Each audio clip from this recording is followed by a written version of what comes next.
नमस्कार दोस्तों, LS classes में आपका स्वागत है। हम लोग एनसीईआरटी इतिहास के सार पढ़ रहे थे, जिसमें से आज आपका वस्तुनिष्ठ खंड होगा। ठीक है, इसके मैंने आपको डिटेल से सब्जेक्टिव पढ़ा चुका हूं। अब मैं आपको पढ़ाऊंगा वस्तुनिष्ठ खंड। ठीक, तो आपका भूगोल, जो आपके इतिहास में भौगोलिक पृष्ठभूमि है, उसके बारे में ये सारे आज प्रश्न दिए गए हैं। ठीक है, चलिए पहला प्रश्न हम लोग देखते हैं। प्रश्न नंबर 1, इसका प्रश्न नंबर 1 देखो, एक मिनट। प्रश्न नंबर 1 में आपसे पूछा गया है, निम्नलिखित कथनों पर विचार कीजिए। कथन क्या है? भारतीय उपमहाद्वीप का पश्चिमी और उत्तर पश्चिम सीमा पर विस्तार, पामीर का पठार और सुलेमान किरथर पर्वतमाला है। ठीक, कथन 2 है, पश्चिमी सीमा का विस्तार अरब सागर तक है। उपर्युक्त कथनों में से कौन से कथन उपमहाद्वीप के सीमा के विस्तार के संबंध में सत्य है, आपको बताना भाई। केवल एक है, या केवल बी, या केवल सी, या आपका डी, ना तो एक ना ही दो। तो ये दोनों ही बातें सत्य है। ऑप्शन नंबर इसका सी हो जाएगा भाई, सही आंसर। ठीक है, चलिए देखो दिया है, उत्तर में भैया हिमालय है, और उत्तर पश्चिम में, या उत्तर पश्चिम या पश्चिम उत्तर में, यहाँ पर पश्चिम उत्तर हो जाएगा, पामीर का पठार है। और पश्चिमी सीमा पर सुलेमान की पर्वतमाला है। पूर्व में बंगाल की खाड़ी है, और पश्चिम में अरब सागर है, और दक्षिण में हिंद महासागर स्थित है। अगला है प्रश्न नंबर 2, निम्नलिखित में से संसार की सबसे ऊंची चोटी है? माउंट एवरेस्ट है, या कंचनजंगा, नंगा पर्वत, या नंदा देवी? तो सिंपल सी बात है भाई, माउंट एवरेस्ट। संसार की जो सबसे ऊंची चोटी है वो माउंट एवरेस्ट, जो कि नेपाल में स्थित है। हिमालय में लगभग 114 चोटियां हैं, जो 20,000 फुट से अधिक ऊंची हैं, जिनमें संसार की सबसे ऊंची चोटी माउंट एवरेस्ट है। प्रश्न नंबर 3, ईरान को भारतीय उपमहाद्वीप से कौन सी पर्वतमालाएं अलग करती है? ईरान को भारतीय उपमहाद्वीप में कौन कौन से देश हैं? जब हम लोग एनसीईआरटी का सार पढ़े थे तो हम उन डिटेल से पढ़ा था। ठीक है, तो आपको बताना है ईरान को भारतीय उपमहाद्वीप से कौन सी 4 पर्वतमालाएं अलग करती है। सफेद को पर्वतमाला है, सुलेमान पर्वतमाला है, और किरथर पर्वतमाला, या उपयुक्त सभी। तो ये सभी बातें क्या है? सत्य है भाई। ऑप्शन नंबर इसका 3 का डी हो जाएगा सही आंसर। हिंदकुश पर्वत, जो पामीर के पठार से शुरू होती है, भारतीय उपमहाद्वीप के पश्चिमी प्राकृतिक सीमा बनाती है, तथा ईरान को भारतीय उपमहाद्वीप से सफेद को सुलेमान एवं किरथर पर्वतमालाएं अलग करती है, जो कि ये पाकिस्तान में स्थित है, सुलेमान और किरथर पर्वत श्रेणियां। प्रश्न नंबर 4, निम्नलिखित में से किन किन पहाड़ियों का संबंध उत्तरी पूर्वी राज्यों से है? इनमें से कौन सी ऐसी पहाड़ियां हैं जिनका संबंध उत्तरी पूर्वी राज्यों से हैं? पटकई पहाड़ियां हैं, गारो खासी पहाड़ियां, और जयंतिया पहाड़ियां, और लुसाई और चिन पहाड़ियां। तो ये चारों बातें क्या है? ये सभी जो पहाड़ियां दी गई हैं, ये उत्तरी पूर्वी राज्यों से संबंधित है। ठीक है, चलिए अगला प्रश्न देखते हैं, इसकी हम लोग व्याख्या देख लेते हैं भाई। आपसे पूछा गया था सही विकल्प का चयन कीजिए। तो ये चारों बातें क्या है? सही है। चारों श्रेणियां आपकी हो जाएंगी उत्तरी पूर्वी राज्यों की। उत्तरी पूर्वी राज्यों की पहाड़ियां का क्रम निम्नलिखित से है: पटकई पहाड़ियां, गारो पहाड़ियां, खासी और जयंतिया, ये पहाड़ियां आपका मेघालय में स्थित है। लुसाई तथा चिन पहाड़ियां मणिपुर में कहा है, लुसाई और चिन पहाड़ियां मणिपुर में हो जाएंगे। प्रश्न नंबर 5, सुलेमान पर्वत श्रृंखला, जो दक्षिण की ओर हिमालय पर्वत श्रृंखला की कड़ी है, उस कड़ी को निम्नलिखित में से किस दर्रों द्वारा पार किया जा सकता है? खैबर, गुमल और बोलन, या सभी? ये तीनों दर्रे पाकिस्तान में स्थित है। प्रश्न नंबर 5 का हो जाएगा डी आंसर। ये तीनों दर्रों से पार किया जा सकता है। ऑप्शन नंबर इसका डी हो जाएगा सही आंसर। नेक्स्ट क्वेश्चन है, इसकी व्याख्या देखो। उत्तर पश्चिम में स्थित सुलेमान पर्वत श्रृंखला, जो दक्षिण की ओर हिमालय पर्वत श्रृंखला की कड़ी है, खैबर, बोलन एवं गोलन दर्रे से पार किया जा सकता है। दक्षिण की ओर सुलेमान पर्वत श्रृंखला बलूचिस्तान में किरथर पर्वत श्रृंखला से जुड़ी, किससे? किरथर पर्वत श्रृंखला से जुड़ी है, जिसे बोलन दर्रे द्वारा पार किया जा सकता है। किरथर पर्वत श्रेणी को बोलन दर्रे के द्वारा पार किया जा सकता है। इस पॉइंट को भी आप लोग ध्यान देना भी। अगला है प्रश्न नंबर 6। प्रश्न नंबर 6 है, निम्नलिखित कथनों पर विचार कीजिए। निम्नलिखित कथनों पर विचार कीजिए। ठीक है, कथन नंबर 1 देखो, कथन नंबर 1 में दिया गया है कि उत्तरी मैदान की लंबाई 2200 किलोमीटर है तथा चौड़ाई 240 से लेकर 320 किलोमीटर तक है। उत्तरी मैदान हिमालय से बहाकर लाई गई अत्यंत उपजाऊ मिट्टी से बना है। उपर्युक्त कथन में से हिमालय के दक्षिण में स्थित विस्तृत संमैदान के संबंध में कौन से कथन सत्य हैं? आपको सत्य कथन बताना है। ठीक है, ए, बी, सी या डी। प्रश्न नंबर 6 का ऑप्शन हो जाएगा बी। केवल दो सत्य, भाई दो सत्य है, एक क्या है? गलत है। क्यों गलत है इसके बारे में देखो।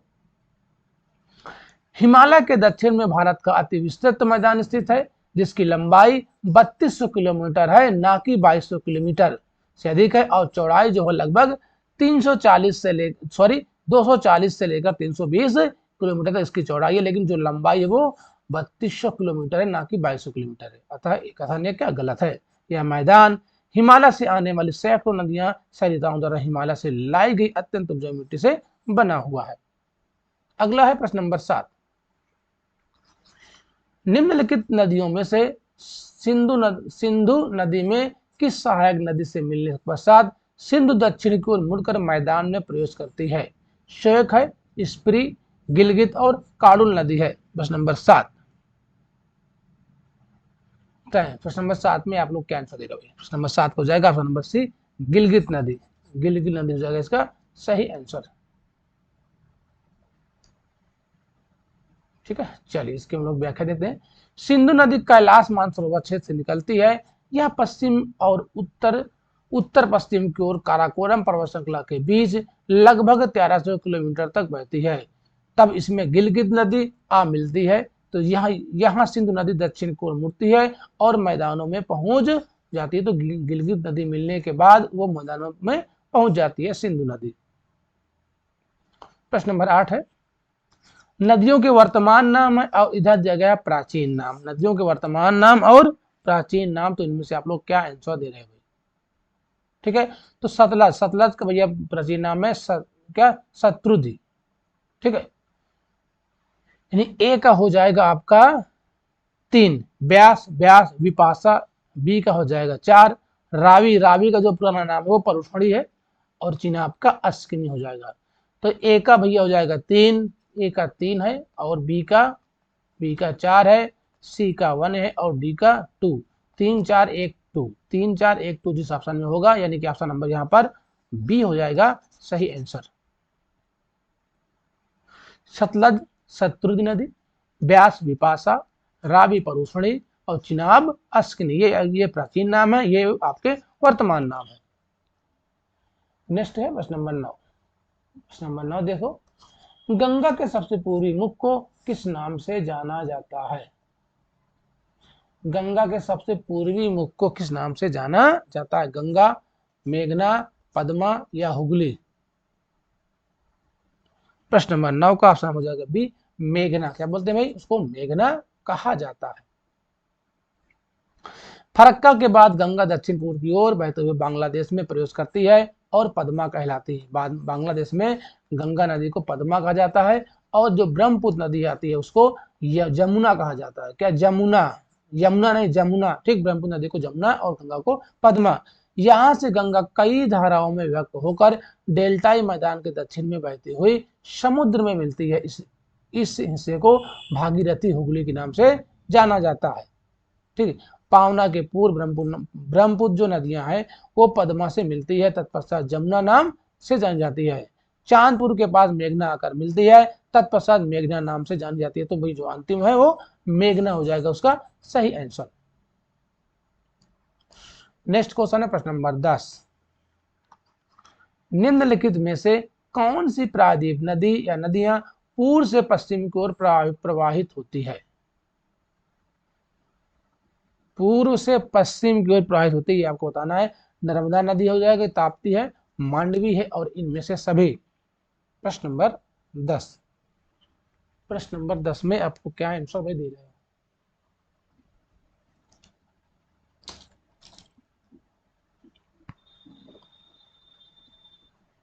ठीक है, तो ये सभी बातें सत्य भाई। नर्मदा, ताप्ती और मांडवी, ये तीनों ही बातें सत्य है, यानी ऑप्शन नंबर इसका डी हो जाएगा सही आंसर। ठीक, तीनों नदियां पूर्व से होकर पश्चिम की ओर बहती हुई। ठीक, और ये जो नदियां हैं आपका नर्मदा और ताप्ती, विंध्याचल पर्वत हो जाएगा, इसके बाद नर्मदा नदी बहती है, इसके बाद आपका हो जाएगा सतपुड़ा पर्वत है, इसके बाद ये आपकी ताप्ती नदी है। ठीक है, तो ये उत्तर दक्षिण आपसे पूछा जा सकता है। ये दोनों नदियां एस्चुरी का निर्माण करती हैं, यहाँ दो नदियां डेल्टा का निर्माण नहीं करती हैं, पॉइंट भी आप लोग ध्यान देना। इसकी व्याख्या देखो, विंध्य और सतपुड़ा पर्वत श्रृंखलाओं के मध्य नर्मदा नदी बहती है जो अरब सागर में गिरती है। पश्चिम की ओर बहने वाली नदी ताप्ती भी है जो सतपुड़ा पर्वत के कुछ दक्षिण की ओर स्थित है। प्रायद्वीपीय भारत की अन्य लगभग सभी नदियां पश्चिम से पूर्व की ओर बहती हैं, जिसमें से यह संकेत मिलता है कि प्रायद्वीपीय पठार पूर्व की ओर झुका हुआ है। नेक्स्ट क्वेश्चन है, प्रश्न नंबर है आपका 11। प्रश्न नंबर 11 देखो, भारत का विशाल मरुस्थल जिसे थार का रेगिस्तान कहा जाता है निम्नलिखित में से किस पर्वतमाला के उत्तर में स्थित है? अरावली, विंध्य, सतपुड़ा या अजंता? प्रश्न नंबर 11 का हो जाएगा ऑप्शन नंबर ए अरावली, जो विश्व की सबसे पुरानी पर्वत श्रृंखला है, जो कि अब ये वर्तमान में क्या है भाई, अवशिष्ट पर्वत। ठीक है, वर्तमान में ये अवशिष्ट पर्वत है जो विश्व का सबसे पुरानी पर्वत श्रृंखला है अरावली, जो कि राजस्थान में पड़ता है। कहाँ पड़ता है?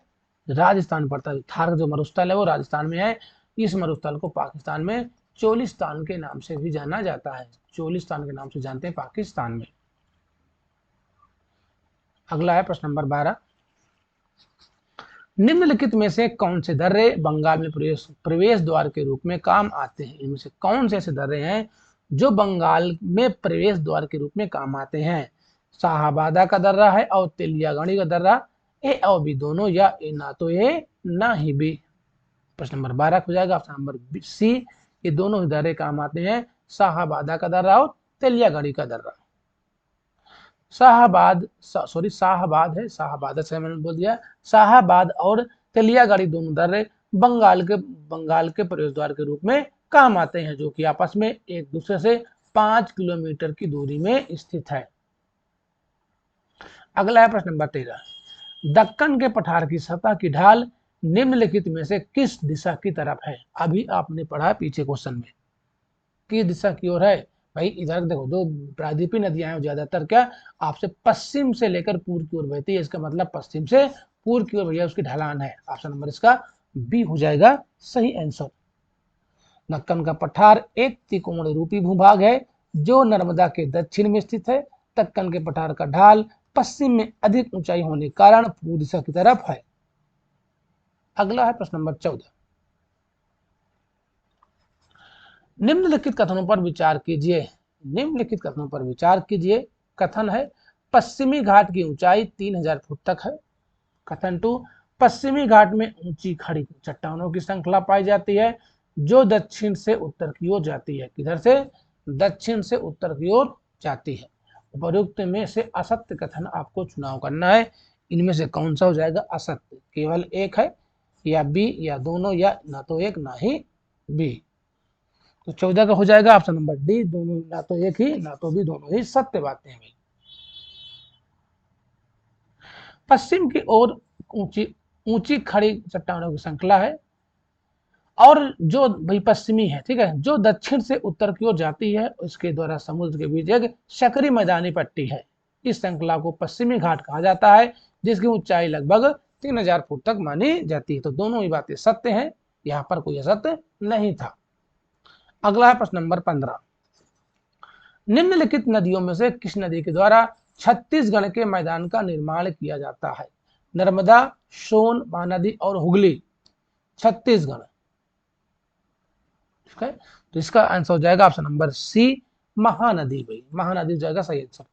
महानदी एक चौड़े मैदान का निर्माण करती है जिसे उत्तर पूर्व में छत्तीसगढ़ का मैदान कहा जाता है। यह नदी समुद्र में मिलने से पहले उड़ीसा से होकर बहती है। कहां से? समुद्र में मिलने से पहले उड़ीसा की ओर से होकर गुजरती है या बहती है।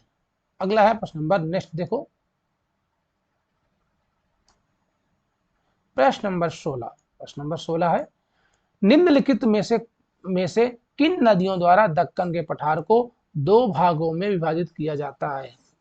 कृष्णा नदी है, तुंगभद्रा है, ए और बी दोनों है, या ना तो ए ना तो बी। प्रश्न नंबर 16, कौन सी नदियों द्वारा दो भागों में दक्कन के पठार को विभाजित करती हैं? तो कृष्णा और तुंगभद्रा। ऑप्शन नंबर यहाँ पर सी हो जाएगा। सही आंसर क्या हो जाएगा इसका?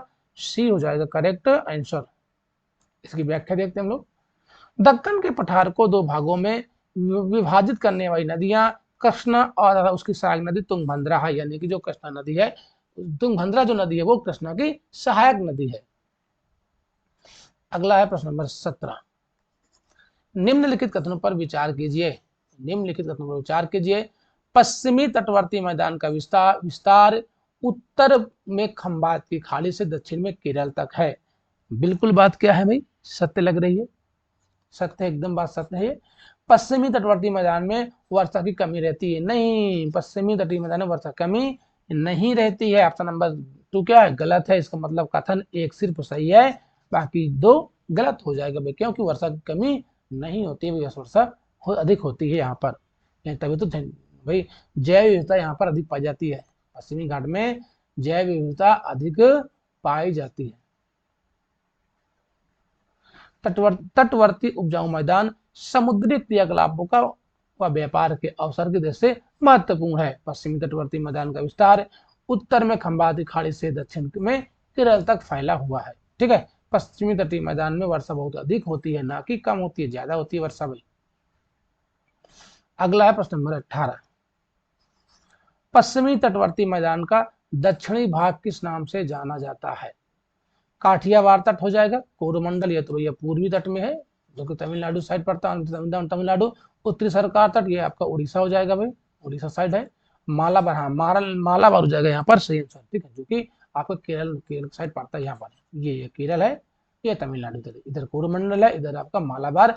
तो आपको पश्चिमी संबंध बताना था, यानी हो जाएगा ऑप्शन नंबर इसका डी हो जाएगा सही आंसर।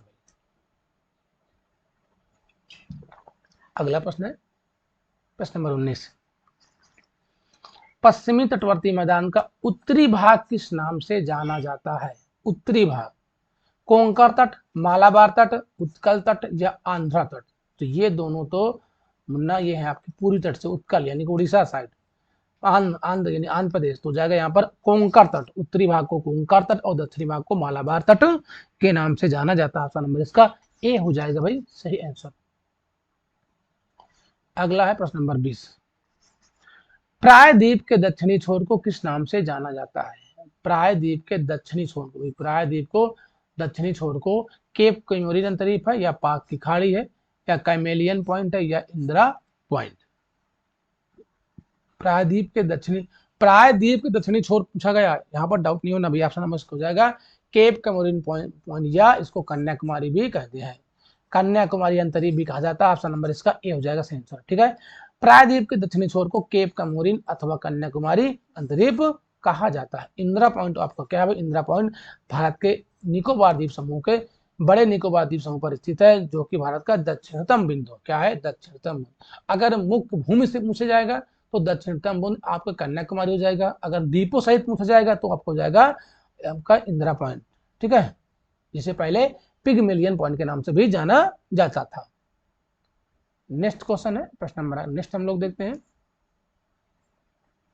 आप लोग सभी लोग लाइक और शेयर भाई जरूर कर दीजिए, लाइक शेयर और जरूर कर दीजिए भाई सभी लोग, अगर आपके लिए वीडियो हेल्पफुल हो तो। प्रश्न नंबर है 21, श्रीलंका के संदर्भ में दिए गए विकल्पों में से कौन से विकल्प असत्य है? आपको असत्य बताना भाई। श्रीलंका भारत से प्राकृतिक संरचनाओं द्वारा जुड़ा हुआ है, बिल्कुल बात सत्य भाई। पाक की खाड़ी यहीं पर है। श्रीलंका को प्राचीन काल में ताम्रपर्णी के नाम से भी जाना जाता था, ये भी बात सत्य है। सिंह द्वीप श्रीलंका का एक अन्य नाम, यानी सिंघल जो द्वीप था, ये भी बात सत्य है। ताम्रपर्णी तमिल भाषा के ताम्रपर्णी शब्द का बिगड़ा हुआ रूप है, क्या ये बात सत्य? नहीं। ऑप्शन नंबर इसका डी हो जाएगा सही आंसर। क्या हो जाएगा? 21 का डी हो जाएगा सही आंसर। ठीक है, आम के आकार के उस द्वीप को प्राचीन काल में ताम्रपर्णी के नाम से जाना जाता है, जो संस्कृत के ताम्रपर्णी शब्द का बिगड़ा हुआ रूप है। एक मिनट, यहाँ पर क्या हो जाएगा भाई? बी ये सत्य है।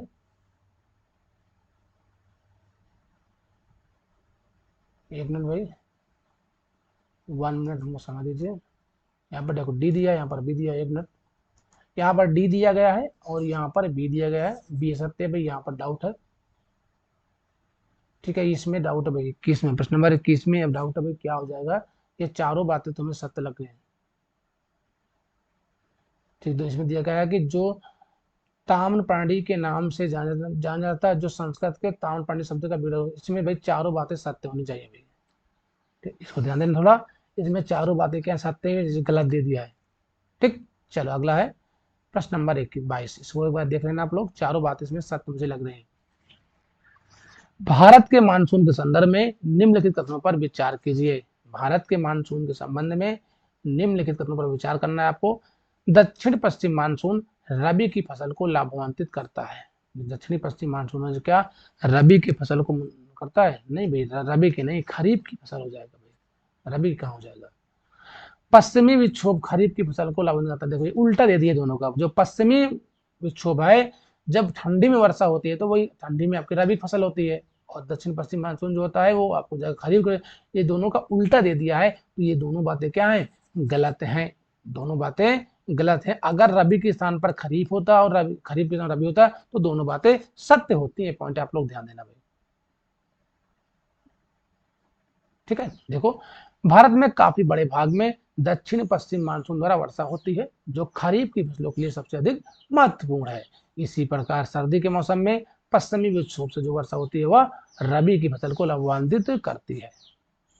प्रश्न नंबर है 23, निम्नलिखित कथनों पर विचार कीजिए। निम्नलिखित कथनों पर विचार कीजिए।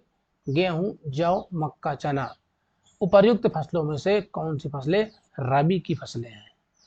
आपको रबी की फसल बताना है। इनमें से क्या हो जाएगा भाई सही आंसर? रबी यानी कि जो ठंडी में होती है।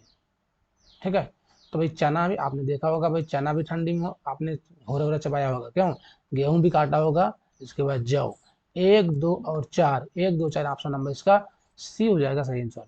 ठीक है, देश के पश्चिमी भाग अथवा और अधिकांश अन्य भागों में गेहूं और जौ रबी की फसलें हैं, तथा चना की फसल भी रबी की फसल के अंतर्गत शामिल की जाती है। सरसों भी आपका रबी का फसल है, सरसों भी आपका रबी का फसल हो जाएगा।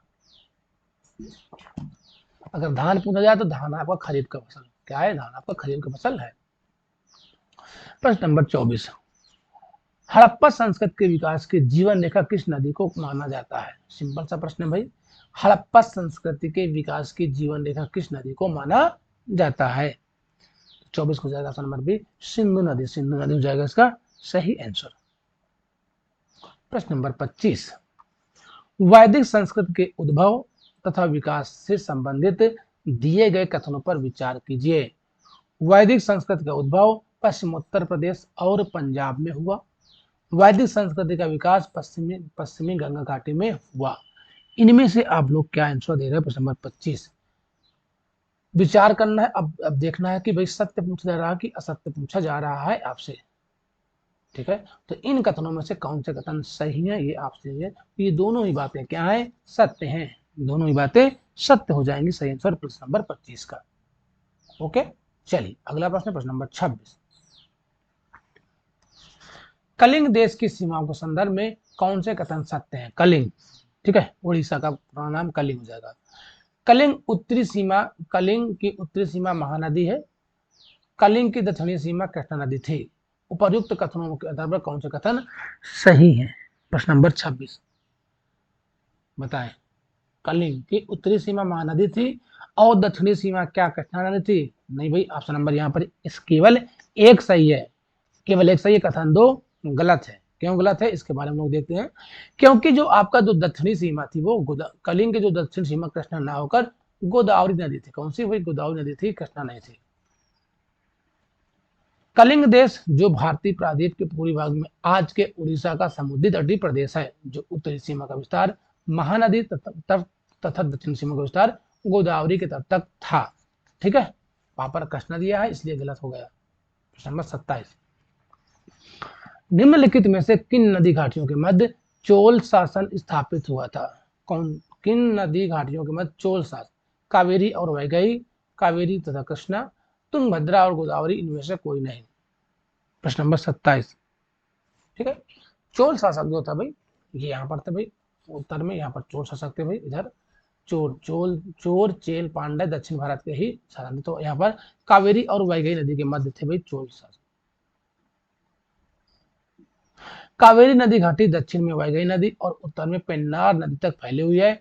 यह स्वतंत्र भौगोलिक क्षेत्र था जो ईस्वी सन के आरंभ के थोड़ा पहले यहाँ चोल शासन स्थापित हुआ था, जो कि उत्तरी तमिलनाडु से अलग था भाई। नेक्स्ट है प्रश्न नंबर 28। निम्नलिखित में से कौन से बंदरगाह कोरोमंडल तट पर अवस्थित है? इनमें से कौन से बंदरगाह है जो कोरोमंडल तट पर अवस्थित है? अरिकामेडु है और महाबलीपुरम, कावेरीपट्टनम और उपर्युक्त सभी। ठीक है, तो ऑप्शन नंबर हो जाएगा डी आंसर, डी हो जाएगा सही आंसर। अरिकामेडु, महाबलीपुरम तथा कावेरीपट्टनम ये सभी प्राचीन बंदरगाह दक्षिण भारत के तो कोरोमंडल तट पर अवस्थित थे। ठीक है, ये सभी प्राचीन बंदरगाह हैं जो कि दक्षिण भारत के कोरोमंडल तट पर अवस्थित थे भाई, अरिकामेडु, महाबलीपुरम और कावेरीपट्टनम। नेक्स्ट है प्रश्न नंबर 29। निम्नलिखित कथनों पर विचार कीजिए। निम्नलिखित कथनों पर विचार कीजिए। प्राचीन काल से ही गुजरात समुद्र तटीय और विदेशी व्यापार के लिए प्रसिद्ध रहा है। गुजरात का तटीय क्षेत्र कटाफटा है। इस क्षेत्र में कई बंदरगाह उपस्थित हैं। इस क्षेत्र में मैंग्रोव वर्षा वनों का सर्वाधिक विस्तार हुआ है।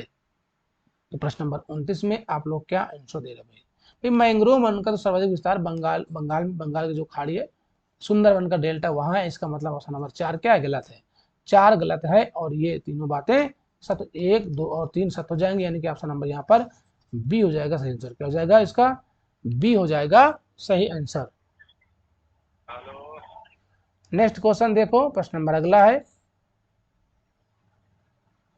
प्रश्न नंबर है 30।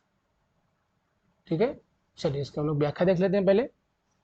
प्राचीन काल से ही गुजरात समुद्र तटीय और क्यों भग रहा है भाई, विदेशी व्यापार के लिए प्रसिद्ध रहा है। इसी कारण यहाँ के लोगों ने अपने आप को उद्यमशील व्यापारी सिद्ध किया है। साथ ही यहाँ का जो तटीय क्षेत्र है कटाफटा भी है, इसलिए विकल्प भी सत्य भाई। ठीक है, मैंग्रोव वन जो आपका पश्चिम बंगाल के सुंदरवन डेल्टा में सबसे ज्यादा पाए जाते हैं। प्रश्न नंबर है अगला 30 है। निम्नलिखित में से देश की पहली राजधानी कहाँ स्थापित हुई थी भाई? देश की पहली राजधानी कहाँ? वातापी, प्रयाग, अवंती और पाटलिपुत्र। ठीक है, तो अगर आपने मगध साम्राज्य के बारे में पढ़ा है तो भाई ऑप्शन नंबर यहाँ पर हो जाएगा क्या? D answer, Pataliputra. इसको भाई उदयन ने बनाया था भाई। क्यों? उदयन ने स्थानांतरित किया था भाई, हर्यक वंश का जो राजा उदयन। पाटलिपुत्र जहां देश की पहली राजधानी स्थापित हुई है, यहाँ लकड़ी के महान और लकड़ कोट से बने इमारतों और वस्तुओं से साक्ष्य प्राप्त हुए हैं। अगला है प्रश्न नंबर 31। निम्नलिखित में से प्राचीन भारत में कौन से क्षेत्र तांबे प्रमुख स्रोत रहा है? तांबे का प्रमुख स्रोत रहा है। ठीक है, तो हो जाएगा खितड़ी। खितड़ी जो कि राजस्थान में पड़ता है। ऑप्शन नंबर इसका बी हो जाएगा सही आंसर। अगला है प्रश्न नंबर 32। आज का सेकेंड लास्ट प्रश्न है। हमारे देश में सबसे पहले पंचमार्क सिक्के किस धातु में पाए गए हैं? चांदी, सोना, तांबा और सीसा। पंचमार्क। ठीक है, प्रश्न नंबर 32। प्रश्न नंबर 32 को जाएगा ऑप्शन नंबर बी आंसर। यद्यपि देश में चांदी विरल ही मिलती है, फिर भी देश में चांदी के आहत प्रकार के बने सबसे पहले सिक्के देखो, इसमें आपका गलत दे दिया। तो यहाँ पर चांदी होना चाहिए, इसमें कुछ और दिया है। एक मिनट, ये हो जाएगा, वेरी सॉरी सॉरी सॉरी 32। हाँ 32 को जाएगा ए आंसर, चांदी। तो चांदी हो जाएगा सही आंसर। ठीक है, ध्यान देना भाई, एक मिनट, इसका आपको हो जाएगा ए आंसर सही। चांदी के सिक्के मिले थे, किसके? चांदी की। 32 का ए है। लास्ट प्रश्न है प्रश्न नंबर 33।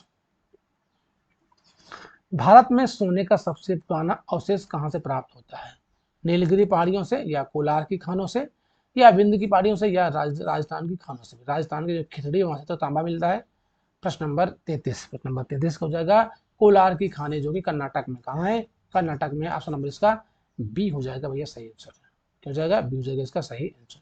ठीक है, तो ये थे भाई आज के कुछ महत्वपूर्ण है। अब हम लोग अगला जो टॉपिक पढ़ेंगे भाई, मैं आपको दिखा दूं, तो यहाँ से आपके भौगोलिक प्रश्न फिनिश होते हैं। अब हम लोग पढ़ेंगे मानव का उद्भव एवं विकास प्रस्तर युग के बारे में हम लोग कल से चर्चा करेंगे इसकी। ठीक है, ये आपके एनसीईआरटी की बुक है। अभी देखो, पहले थ्योरी पढ़ेंगे, इसके बाद हम लोग इसके भौगोलिक प्रश्न भी करेंगे। ठीक है, तो मिलते हैं हम लोग नेक्स्ट क्लास में।